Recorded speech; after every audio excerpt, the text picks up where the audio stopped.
Hello, ಇವತ್ತು ವಾಂಗಿಬಾತ್ ಸಿಂಪಲ್ಲಾಗಿ ಮನೆಯಲ್ಲೇ ಈಸಿಯಾಗಿ ಹೇಗೆ ಮಾಡ್ಕೊಳ್ಳೋದು ಅಂತ ತೋರ್ಸಕ್ಕೆ ಹೋಗ್ತಾಯಿದ್ದೀನಿ. ಫಸ್ಟು ವಾಂಗಿಬಾತ್ ಮಸಾಲ ಮಾಡ್ಕೊಳ್ಳೋದಕ್ಕೆ ಉದ್ದಿನಬೇಳೆ, ಕಡಲೆಬೇಳೆ, ಧನಿಯಾ ಮತ್ತು ಬ್ಯಾಡಗಿ ಮೆಣಸಿನ್ಕಾಯಿ, ಏಲಕ್ಕಿ, ಚಕ್ಕೆ, ಲವಂಗ, ಜೀರಿಗೆ, ಮೆಣಸು ಇಷ್ಟನ್ನು ನಾನು ತೊಗೊಂಡಿದ್ದೀನಿ. ಪ್ಲೇಟಲ್ಲಿ ರೆಡಿ ಮಾಡಿ ಇಟ್ಕೊಂಡಿದ್ದೀನಿ. ಈಗ ಬಾಣಲಿಗೆ 2 ಸ್ಪೂನ್ಸ್ ಆಫ್ ಎಣ್ಣೆ ಹಾಕ್ಕೊಂಡು ಅದನ್ನು ಎಲ್ಲ ಒಟ್ಟಿಗೆ ಸ್ವಲ್ಪ ಹುರ್ಕೋಬೇಕು. ಇದನ್ನು ಈ ರೀತಿಯಾಗಿ ಹುರ್ಕೋಬೇಕು. ಇದು ಕೆಂಪಾಗಿದ್ದ ತಕ್ಷಣ ಒಂದು ಸ್ವಲ್ಪ ಕೂಲ್ ಆದಮೇಲೆ ಮಿಕ್ಸಿ ಜಾರ್ಗೆ ಹಾಕ್ಕೊಂಡು ನಾವು ಪೌಡ್ರ್ ಮಾಡ್ಕೋಬೇಕಾಗುತ್ತೆ. ನೋಡಿ, ನಾನೀಗ ಮಿಕ್ಸಿ ಜಾರ್ಗೆ ಹಾಕ್ಕೊಂಡಿದ್ದೀನಿ. ಕೂಲ್ ಆಗಿದೆ ಇವಾಗ. ನೆಕ್ಸ್ಟು ನಾನು ಪೌಡರ್ ಮಾಡಿ ಇಟ್ಕೊಂಡಿದ್ದೀನಿ ನೋಡಿ ಫ್ರೆಂಡ್ಸ್. ಈ ಥರ ಇಷ್ಟು ತರಿಯಾಗಿ ಈ ರೀತಿ ಆದರೆ ಸಾಕು. ಮನೆಯಲ್ಲೇ ಈಸಿಯಾಗಿ ಮಾಡ್ಕೋಬೋದು. ಫುಲ್ ಫ್ರೆಶ್ಶಾಗಿ ಘಮ ಘಮ ಅಂತ ಸ್ಮೆಲ್ ಬರುತ್ತೆ. ನೆಕ್ಸ್ಟು ಒಂದು ದೊಡ್ಡ ಪಾತ್ರೆ ಇಟ್ಕೊಂಡಿನಿ. 2 kg ಅಕ್ಕಿಗೆ ಇವತ್ತು ವಾಂಗಿಬಾತ್ ಮಾಡ್ತಾಯಿದ್ದೀವಿ. ಅದಕ್ಕೆ ಸ್ವಲ್ಪ ಎಣ್ಣೆ ಹಾಕ್ಕೊಂಡಿದ್ದೀನಿ. ಒಂದು 150 ml ಅಷ್ಟು 100 to 150 ml ಆಫ್ ಎಣ್ಣೆ ಹಾಕ್ಕೊಂಡಿದ್ದೀನಿ. ಅದಕ್ಕೆ 2 ಸ್ಪೂನ್ಸ್ ಆಫ್ ಸಾಸಿವೆನ ಹಾಕ್ಕೊಂಡಿದ್ದೀನಿ. ನೆಕ್ಸ್ಟು ಕಡಲೆಬೇಳೆ ಹಾಕ್ಕೋತಾ ಇದ್ದೀನಿ. ಕಡಲೆಬೇಳೆ ಬೆಂದ ತಕ್ಷಣ ಕರ್ಬೇವಿನ ಸೊಪ್ಪು ಮತ್ತು ಈರುಳ್ಳಿ ಹಾಕ್ಕೊಂಡಿದ್ದೀನಿ. ನೋಡಿ, ಈಗ ಈರುಳ್ಳಿನ ಚೆನ್ನಾಗಿ ಫ್ರೈ ಮಾಡ್ಕೊತಾ ಇದ್ದೀನಿ.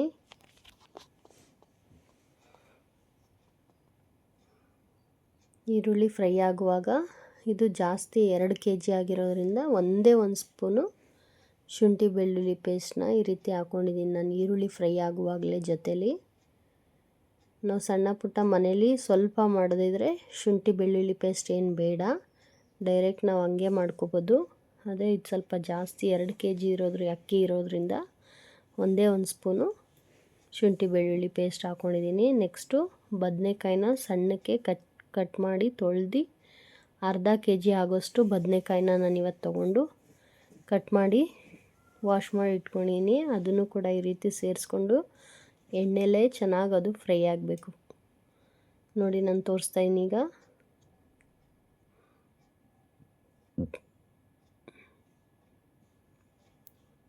ತುಂಬ ಚೆನ್ನಾಗಿರುತ್ತೆ ಫ್ರೆಂಡ್ಸ್. ಇದು ಮಾಮೂಲಿ ಬಾತ್ಗಿಂತನೂ ಇದು ರುಚಿಯಾಗಿರುತ್ತೆ. ಬಾತ್ ತಿಂದು ಬೋರ್ ಆಗಿರುವಾಗ ಇದನ್ನು ನಾವು ಫ್ರೆಶ್ಶಾಗಿ ಮಸಾಲನೂ ಕೂಡ ಮನೆಯಲ್ಲೇ ಮಾಡ್ಕೊಂಡು ಮಾಡಿದ್ರೆ ಇನ್ನೂ ಚೆನ್ನಾಗಿ ಟೇಸ್ಟು, ರುಚಿ ಮತ್ತು ಕಲರ್ ಕೂಡ ಚೆನ್ನಾಗಿರುತ್ತೆ.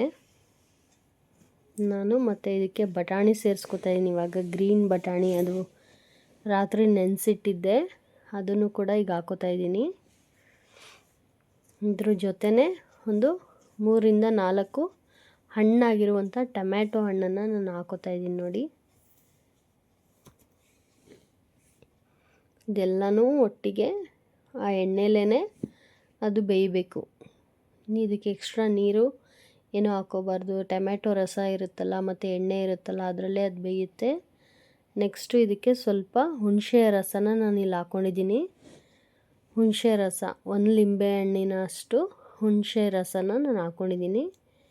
ನೆಕ್ಸ್ಟು ಪುಡಿ ಮಾಡಿಟ್ಟಿರ್ತಕ್ಕಂಥ ವಾಂಗಿಬಾತ್ ಪೌಡರ್, ಮನೇಲೇ ಮಾಡಿದಂಥ ವಾಂಗಿಬಾತ್ ಪೌಡರ್ ಮಸಾಲಾನ ನಾನು ಇಲ್ಲಿ ಹಾಕೋತಾ ಇದ್ದೀನಿ ಫ್ರೆಂಡ್ಸ್.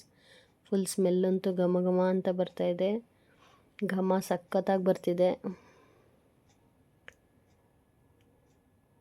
ನೀವು ಮನೇಲೇ ಈಸಿಯಾಗಿ ಮಾಡ್ಕೋಬೋದು. ಎಲ್ಲ ಈಸಿಯಾಗಿ ನಾನು ನಿಮ್ಗೆ ತೋರಿಸ್ಕೊಟ್ಟಿದ್ದೀನಿ.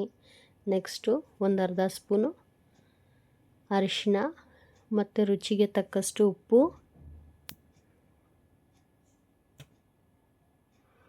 ಉಪ್ಪು ಸ್ವಲ್ಪ ನೋಡ್ಕೊಂಡು ಹಾಕ್ಕೊಳ್ಳಿ, ಜಾಸ್ತಿ ಆದರೆ ಚೆನ್ನಾಗಿರಲ್ಲ.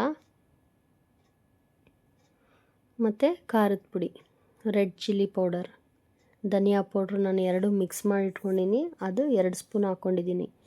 ಈಗ ಎಲ್ಲ ಮಸಾಲ ಎಲ್ಲ ಹಾಕಾದ್ಮೇಲೆ ಎಣ್ಣೆಲೇ ಆ ಮಸಾಲ ಹಸಿ ವಾಸನೆ ಎಲ್ಲ ಹೋಗಬೇಕು.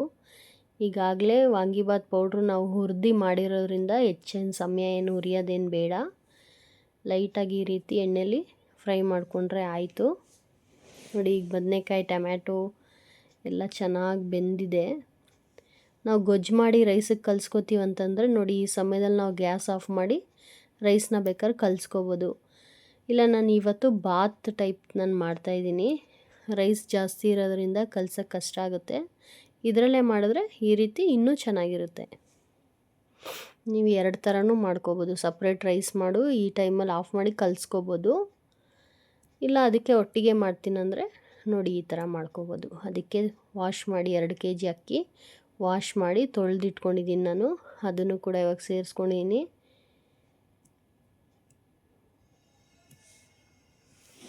ಇದು ಮಸಾಲ ಜೊತೆ ಅಕ್ಕಿ ಬೆರೆಸ್ಕೋಬೇಕು ಈ ರೀತಿ.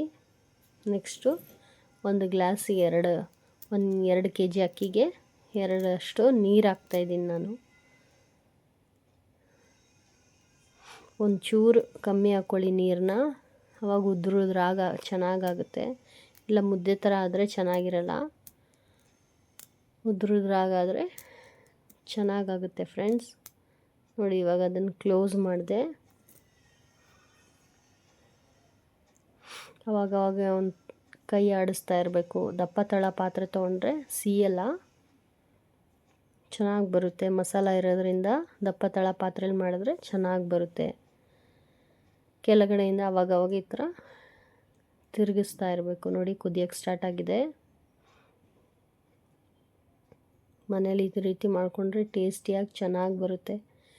ಹೆಲ್ತಿ ಕೂಡ, ಮತ್ತು ಮಕ್ಕಳು ಕೂಡ ಇಷ್ಟಪಟ್ಟು ತಿಂತಾರೆ. ನೋಡಿ ಅರ್ಧ ಬೆಂದಿದೆ ಇವಾಗ ರೈಸು. ಬದನೆಕಾಯಿ ಬಟಾಣಿ ಎಲ್ಲ ಚೆನ್ನಾಗಿ ಘಮ್ ಅಂತ ಸ್ಮೆಲ್ ಬರ್ತಾಯಿದೆ. ಮನೆಯಲ್ಲೇ ಮಾಡಿರೋ ಮಸಾಲೆಯಿಂದ ಇನ್ನೂ ಚೆನ್ನಾಗಿ ಘಮ ಘಮ ಅಂತಿದೆ. ನೋಡಿ ನೀರೆಲ್ಲ ಇವಾಗ ಕಮ್ಮಿ ಆಗಿದೆ. ನೀಟಾಗಿ ಇವಾಗ ಸಮವಾಗಿ ಇನ್ನೊಂದು ಸಲ ರೀತಿ ಸಮವಾಗಿ